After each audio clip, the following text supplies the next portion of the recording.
আসসালামু আলাইকুম। মুস্তাফিজুর রহমান স্বাগত জানাচ্ছি এনটিভির আন্তর্জাতিক খবর।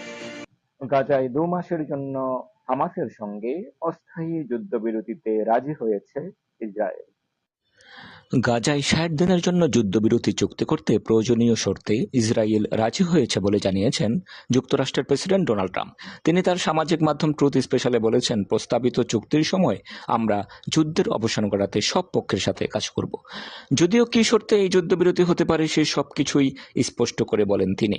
কাতার এবং মিশরের যারা গাজায় শান্তি আনার জন্য খুবই কঠোর পরিশ্রম করেছে তারাই এই চূড়ান্ত প্রস্তাবটি পৌঁছে দেবে। আমি আশা করি হামাস এই চুক্তিটি মেনে নেবে, কারণ এর চেয়ে ভালো কিছু আর আসবে না। উল্টো পরিস্থিতি আরও খারাপের দিকেই যাবে, বলেন ডোনাল্ড ট্রাম্প। 2023 সালের এই অক্টোবর হামাস ইসরায়েল হামলা চালানোর পর ইসরায়েল গাজার সামরিক অভিযান শুরু করে। হামাসের হামলায় তখন আনুমানিক 1200 ইসরায়েলি নিহত হয়। 2023 সালের 7 অক্টোবর হামাস ইসরায়েলে হামলা চালানোর পর এর সংঘাত আরও বৃদ্ধি পায়। তখন বেনিয়ামিন নেতানিয়াহু পরবর্তীতে গাজায় কঠোর হামলা শুরু করে। এখন চলে যাচ্ছি বিরতিতে। বিরতির পর আরো খবর নিয়ে ফিরছি, সাথেই থাকুন।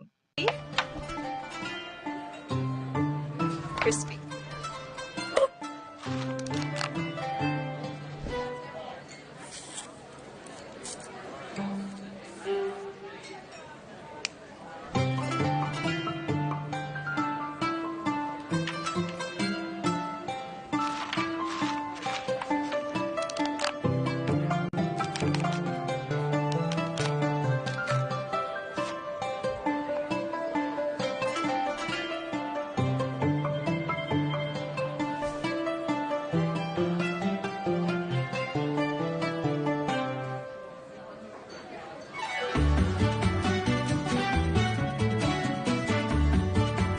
Old traditions, new choices.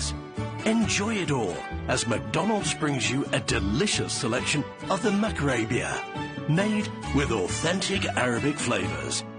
Macarabia, true to tradition. GPS ছুঁড়ে ফেলে যুক্তরাষ্ট্রকে বড় ধাক্কা দিল ইরান। ইরান এখন চীনের তৈরি বেআইডাও জিপিএস সিস্টেম ব্যবহার করার সিদ্ধান্ত নিয়েছে, যা পূর্বে ব্যবহৃত মার্কিন যুক্তরাষ্ট্রের তৈরি গ্লোবাল পজিশনিং সিস্টেম এর পরিবর্তে ব্যবহার করা হবে। কারণ ভূ রাজনৈতিক সম্পর্কে যুক্তরাষ্ট্র এবং ইরানের মধ্যে সম্পর্ক ভালো নয়। চীন ইরানের ঘনিষ্ঠ মিত্র এবং তাদের মধ্যে অর্থনৈতিক ও সামরিক সহযোগিতা রয়েছে। স্বনির্ভরতা ইরান নিজস্ব প্রযুক্তির উপর নির্ভরশীলতা বাড়াতে চাইছে এবং চীনের তৈরি এই সিস্টেম তাদের জন্য একটি বিকল্প হতে পারে। নিরাপত্তার স্বার্থে মার্কিন যুক্তরাষ্ট্রের তৈরি সিস্টেম ব্যবহার করলে ইরানের গোপনীয়তা এবং নিরাপত্তা ঝুঁকির সম্ভাবনা থাকতে পারে।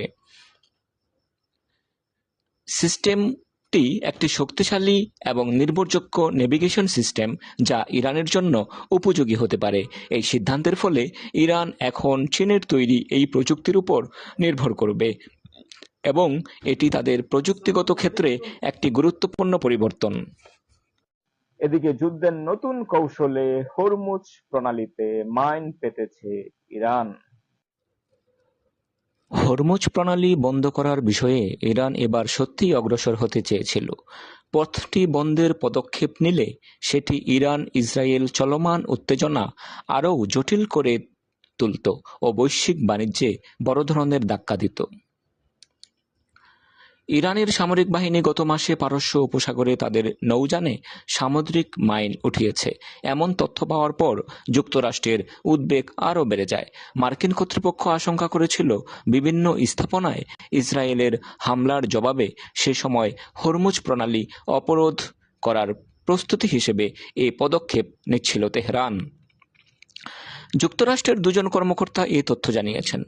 গোপন গোয়েন্দা তথ্য বিশ্লেষণ করে এই তথ্য পাওয়া গেছে বলে জানিয়েছেন নাম প্রকাশে অনিচ্ছুক ওই দুই কর্মকর্তা। ওই কর্মকর্তারা আরও বলেন, আগে থেকে অজানা এই প্রস্তুতির বিষয়টি গত 13 জুন ইরানে ইসরায়েলের ক্ষেপণাস্ত্র হামলার পর শনাক্ত করা হয়। বিশ্বের মোট জ্বালানি তেল ও গ্যাস পরিবহনের প্রায় 1/5 হরমুজ প্রণালী দিয়ে যায়। এটি বন্ধ হলে বিশ্ববাজারে জ্বালানির দাম বেড়ে যেত হু হু করে। তবে এর উল্টোটা ঘটেছে। যুক্তরাষ্ট্র ইরানের পারমাণবিক স্থাপনায় হামলা চালানোর পর গত কয়েক সপ্তাহে বিশ্ববাজারে অপরিশোধিত তেলের দাম 10% বেশি কমেছে। বিশ্লেষকদের মতে হরমুজ প্রণালী বন্ধ না হওয়ায় বাজারে স্বস্তি ফিরেছে। 22 জুন যুক্তরাষ্ট্র ইরানের 3টি গুরুত্বপূর্ণ পারমাণবিক স্থাপনায় ওই হামলা চালায়। এর পরপরই ইরানের পার্লামেন্ট হরমুজ প্রণালী বন্ধ করা নিয়ে এক প্রস্তাবের পক্ষে রায় দেয়, যদিও এটি মানা বাধ্যতামূলক ছিল না। আজ এ পর্যন্তই। পরবর্তী এমটিভির আন্তর্জাতিক খবর দেখার আমন্ত্রণ রইল। ধন্যবাদ সবাই।